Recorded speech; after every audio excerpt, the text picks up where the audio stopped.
پاک پیغمبر صلی اللہ علیہ وسلم نے فرمایا ان اللہ رفیق یحب الرفق، اللہ تعالیٰ خود بھی نرمی کرنے والے ہیں اور بندوں کے اندر بھی اللہ تعالیٰ پسند کرتے ہیں کہ ان کے اندر نرمی والی صفت پائی جائے۔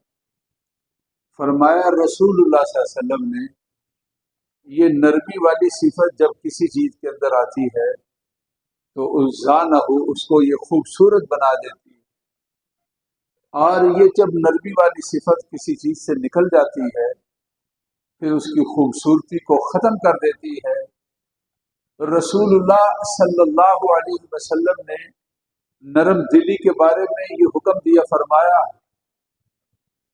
لا یرحم اللہ من لم یرحم الناس، جو لوگوں کے ساتھ نرم دلی نہیں کرتا، رحم نہیں کرتا، مہربانی نہیں کرتا، وہ اللہ تعالیٰ کی مہربانیوں سے اور اللہ تعالیٰ کی رحمتوں سے وہ محروم ہوتا ہے۔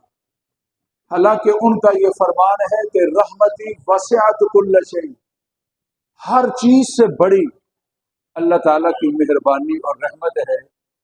جو بندوں کے ساتھ مہربانی کو روک لیتا ہے وہ اللہ تعالیٰ کی مہربانی سے اور اللہ تعالیٰ کی رحمت سے وہ محروم ہو جاتا ہے۔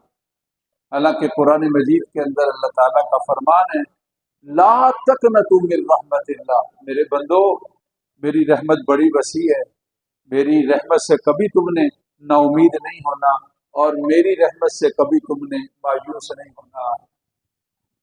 رسول پاک صلی اللہ علیہ وسلم نے ارشاد فرمایا ارحموا من فی الارض، لوگوں زمین والوں کے ساتھ مہربانی کرو، یرحمکم من فی السماء، آسمان والا تمہارے ساتھ جو ہے وہ مہربانی کرے گا۔ اللہ کی مہربانی اگر چاہتے ہیں تو اللہ تعالیٰ کے بندوں کے ساتھ مہربانی کرنی ہے، اللہ تعالیٰ کی مخلوق کے ساتھ مہربانی کرنی ہے۔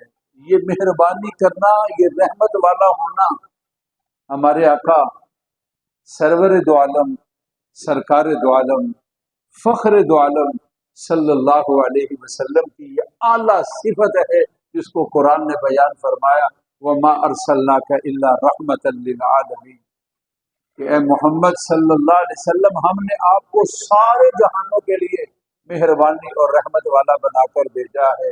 آپ کی رحمتیں جو ہیں وہ بڑی عام ہیں۔ اللہ تعالیٰ نے جس طرح اللہ تعالیٰ نے حضرت سلیمان کو جانوروں کی بولیاں سکھائی تھی، آپ ایک باغ میں داخل ہوئے تو ایک اونٹ تھا وہ رونے لگا، اس کے اتھرو بھی اور آنکھوں سے پانی بھی نیچے گرنے لگا۔ آپ قریب ہوئے، اس کو تھپکی دی اور کہا اس کا مالک کون ہے؟ اس نے کہا ایک آدمی ہے، اس نے کہا جی میں اس کا مالک ہوں۔ کہا اس نے تمہاری شکایت دی ہے، کھلاتے کم ہو اور کام اس سے زیادہ لیتے ہو، یہ اللہ تعالیٰ کی۔ اسی نے پوچھا کہ کیا اللہ کے نبی صلی اللہ علیہ وسلم ان جانوروں کے ساتھ اچھائی اور نرمی کرنا اس کے ساتھ بھی ہمارے لیے حکم ہے؟ آپ صلی اللہ علیہ وسلم نے فرمایا جو جان والی چیز ہے اس کے ساتھ مہربانی کرنا یہ تمہارے لیے اجر ہے اور ثواب ہے۔ پاک پیغمبر صلی اللہ علیہ وسلم کی ذات اقدس نے ارشاد فرمایا جب عام حیوانوں کے ساتھ اور انسانوں کے ساتھ مہربانی کا حکم ہے، اشرف المخلوق ہے انسان، اس کے ساتھ کتنی مہربانی کا حکم ہوگا۔ ہر شعبہ زندگی کے ساتھ تعلق رکھنے والا اس کے دل کے اندر رحم ہونا چاہیے، اس کے دل کے اندر مہربانی ہونی چاہیے، اس کے دل کے اندر شفقت ہونی چاہیے۔ ایک خطیب اور امام ہے تو اس کے دل کے اندر رحم ہونا چاہیے۔ جو مقتدی آتے ہیں اس کے دل کے اندر ان کے بارے میں پیار ہو، محبت ہو۔ یہ چھوٹے بچے مسجد کے اندر آتے ہیں، ان کے ساتھ پیار ہو اور محبت ہو، ان کو ڈانٹنا اور جھڑکنا اور ان کے ساتھ ایسے اخلاق سے پیش آنا جو اخلاقیات سے ہٹ کر باتیں ہیں، شریعت مطہرہ مجھے اور آپ کو اس کی اجازت نہیں دیتی ہے۔ یہ بچے معصوم ہیں، ان کی غلطی نہیں ہے، لیکن میں اور آپ اگر حد سے بڑھیں گے تو پھر ہماری غلطی پکڑی جائے گی اور ہماری غلطی شمار ہوگی۔ بڑی عجیب بات ہے، ہمارے دوست ہیں مولانا محمد افضل صاحب، کینٹ الفلاح مسجد میں ہوتے ہیں، ابھی اس رمضان کی کہتے ہیں تراویح اندر ہوتی ہیں، مسجد کے باہر کمرہ ہے تو وہاں وہ الگ سے منزل سناتے ہیں تراویح کی۔ تو کہتے ہیں کہ مجھے آواز آ رہی تھی، بچے لڑ رہے تھے، ایک بچہ کہہ رہا تھا کہ نماز پڑھو تم، میں نے امی کو شکایت لگانی ہے۔ وہ بچہ سائیکل کے اوپر جا رہا تھا اور کہنے لگا مجھ سے بےزتی نہیں کرائی جا سکتی۔ کہتے ہیں کہ انا للہ و انا الیہ، اس بچے کے ذہن کے اندر بیٹھا ہوا ہے کہ ہاں، کہتے ہیں بچے شرارتیں کرتے ہیں، ان کو ڈانٹا گیا، اب ڈانٹنے کے اندر ان کے بچوں کی عزت نفس کا خیال ہونا چاہیے، اس کے ذہن کے اندر ہو یہ میری بےزتی کی جا رہی ہے، اور وہ کہتا ہے میں نے نماز نہیں پڑھنی، کیوں؟ اس لیے کہ میری بےزتی کی جاتی ہے۔ کتنے دکھ کی بات ہے اور کتنے افسوس کی بات ہے بچوں کو اس طریقے کے ساتھ ڈانٹا جائے اور ان کے ساتھ اس طرح کا معاملہ کیا جائے۔ ساری زندگی، سارے حالات، سارے معاملات، ڈاکٹر حضرات ہیں ان کے پاس مریض آئے تو ان کے دل کے اندر شفقت ہونی چاہیے، اچھی دوائی کا انتخاب ہو، ترس کھائیں ان کے اوپر، پتہ نہیں کن حالات کے اندر یہ میرے پاس آئے ہیں اور کس طرح اپنی دوائیوں کو اور یہ کس طرح میری فیس کو ادا کریں گے۔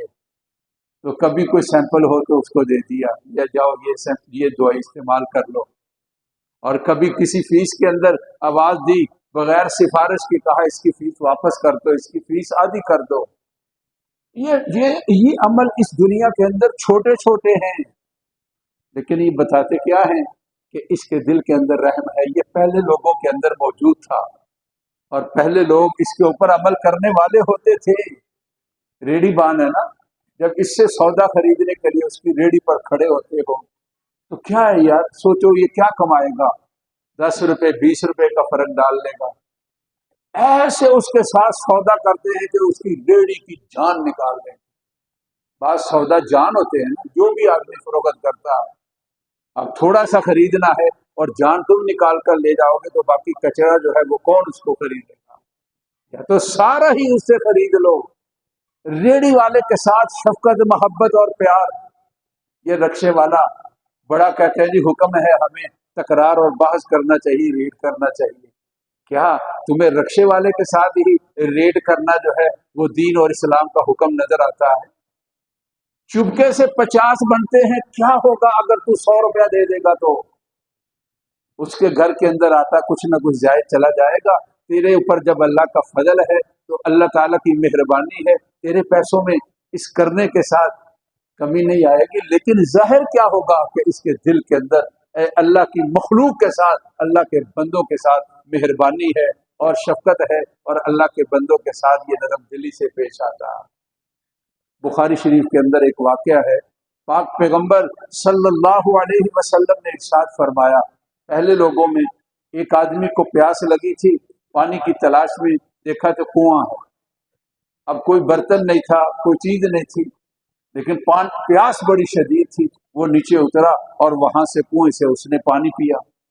باہر نکلا ہی تھا کہ ایک کتا ہے، وہ زبان باہر نکالے ہوئے وہ جو گیلی مٹی ہے اس کو چاٹنے کی کوشش کر رہا ہے۔ اس کے دل کے اندر آیا جو مجھے تھا وہی اس کو ہے، یعنی جس طرح مجھے پیاس لگی ہوئی تھی اسی طرح اس کو بھی پیاس لگی ہے۔ نیچے اترا، کسی چیز میں اس نے پانی لیا اور اوپر آ کر کتے کو پانی پلا دیا۔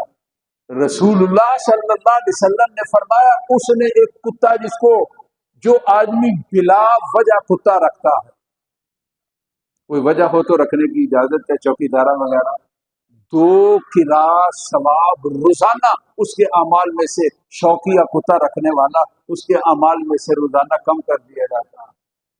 لیکن اس کے ساتھ جب اس نے رحم دلی کی، نرمی کی اور اس کے ساتھ ترس کھایا، اللہ کے نبی کو پیغام آیا کہ ہم نے اس عمل کی وجہ سے اس آدمی کی مغفرت کر دی۔ رسول اللہ صلی اللہ علیہ وسلم نے بیان فرمایا، اور امام بخاری نے اپنی صحیح بخاری شریف کے اندر اس واقعہ کو بیان کیا۔ کبھی اپنے باپ کو دیکھا کرو تو خیال کیا کرو کہ اس کے اوپر ایک جوانی گزری ہے اور یہ طاقت و قوت والا تھا۔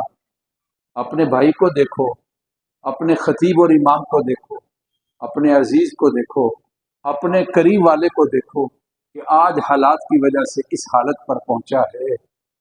ایمان کا تقاضا ہے، انسانیت کا تقاضا ہے، اعلیٰ اخلاق کا تقاضا ہے۔ اپنے دل کے اندر اس کے بارے میں ترس ہونا چاہیے اور اپنے دل کے اندر اس کے بارے میں نرمی ہونی چاہیے۔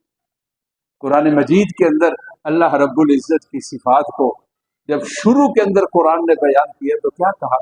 بسم اللہ الرحمن الرحیم، یعنی قرآن میں اعوذ باللہ نہیں لکھی ہوئی، بسم اللہ لکھی ہے، تو پہلی آیت کے اندر ہی رحمان اور رحیم کا تذکرہ ہے۔ اور پھر سورۃ فاتحہ الحمدللہ رب العالمین الرحمن الرحیم، بڑا مہربان ہے اور نہایت ہی وہ رحم کرنے والا ہے۔ ان کے نبی صلی اللہ علیہ وسلم نے فرمایا کہ اخلقو باخلاق اللہ، لوگوں اللہ تعالیٰ کی صفتوں کو اپنے اندر پیدا کرو۔ اللہ کی ایک صفت ہے رحم دلی، تمہارے دل کے اندر بھی رحم ہونا چاہیے۔ قرآن مجید نے حضرات صحابہ کی شان کو بیان کیا تو کیا کہا؟ رحماء بینہم، ان کی یہ صفت ہے، آپس میں بڑے نرم دل ہیں اور بڑے آپس کے اندر مہربان ہیں۔ آج دل اتنا سخت ہو گیا، دھوکہ کرتے ہوئے ریڑھی والا ایک مزدور آدمی جاتے ہوئے یہ خیال کرتا ہے چلو میں آج یہ خربوزہ بچوں کے لیے نہیں جاؤں، جانتا ہے کہ یہ داغی ہے، اس نے تو ہر ایک کو رکھا ہے اور اس کو یاد ہے کیڑا کیڑا دانا کیسا ہے۔ اب دل میں ترس ختم ہو گیا، وہ مسکین آدمی اس مسکین آدمی کے ساتھ دھوکہ کرتا ہے اور اس کے دل میں نہیں آتا، گھر میں جائے گا بچوں کے لیے کاٹے گا تو اندر سے کیا نکلے گا، ہائے کہاں چلے گئے ہم۔ وہ ہمارا جو اعلیٰ اخلاق کا نمونہ تھے، جس کے بارے میں رسول اللہ صلی اللہ علیہ وسلم نے یہ ارشاد فرمایا ہے کہ تمہارے ایمان کی تکمیل اچھے اخلاق کے ساتھ۔ اللہ یہ بھولا ہوا باب جو اسلام کا اہم ترین باب ہے جو ہم بھول چکے ہیں، مجھے بھی اللہ یاد کرا دے۔ اللہ ہمارے دلوں میں رحم پیدا کرے، نرمی پیدا کرے، شفقت پیدا کرے، ہمارے دلوں سے کساوت کو اور سختی کو، نفرت کو اور دشمنی کو اللہ ختم کر دے۔ اللہ ہماری محفل کو قبول فرمائے، اور ربنا تقبل منا انک انت السمیع الحمد للہ رب العالمین۔ اللهم صل على سيدنا ومولانا محمد وعلى آل سيدنا ومولانا محمد وبارك وسلم۔ اے اللہ ہمارے گناہوں کو معاف فرما دے، اے اللہ ہم پر کرم فضل اور مہربانی فرما، جتنی عمدہ اخلاق ہیں، اچھی عادات ہیں، اللہ نصیب فرما، ہر بری بات سے اللہ بچا دی، کساوت قلبی سے بچا دی، ہمیں اے اللہ نرمی کے ساتھ رحم دلی کے ساتھ مزین فرما دی، ہماری دعاؤں کو قبول فرمائی۔ کتنے ہی بیمار ہیں، دعا کے لیے کہتے ہیں اللہ بیماروں کو صحت دے دے، پریشان حال ہیں اللہ خوشیاں دے دے، تنگ دست ہیں اللہ فراخیاں دے دے، اے اللہ مسکین ہیں اے اللہ ان کے لیے مہربانیوں کے فیصلے کر دے، اے اللہ فوت شدگان ہمارے والدین بہن بھائی رشتے دار مغفرت فرما دے، اے اللہ ہماری دعائیں قبول فرما، ہمارے بزرگوں پر اپنی کروڑہا رحمت نازل فرما، مشائخ اور اساتذہ پر رحمت نازل فرما، ہمارے محلے کے ساتھی مسجد کے بزرگ نمازی اپنی رحمت نازل فرما، وہ طاقتیں، وہ قوتیں، وہ جلال اے اللہ اب پیرانہ سالی ہے، مہربانی فرما دیجیے، رحمت فرمائی، صحت دے دیجیے، خیریت دے دیجیے، عافیت دے دیجیے، دعاؤں کو قبول کر لیجیے۔ ربنا تقبل منا انک انت السمیع العلیم، اے اللہ خوشحالی اور خوشیوں کے ساتھ زندگی نصیب فرما، وطن عزیز پر رحمت نازل فرما، اسلام اور مسلمانوں کے دشمن اسرائیل اور اس کے حواری ان کی فوجوں کو اور ان کے اسلحوں کو اللہ نکارہ کر دے، اس کی طاقت کو نیست و نبود کر دے، اللہ ہماری دعائیں قبول فرما۔ وصلی اللہ تعالی علی سیدنا و مولانا محمد و آلہ و اصحابہ اجمعین برحمتک یا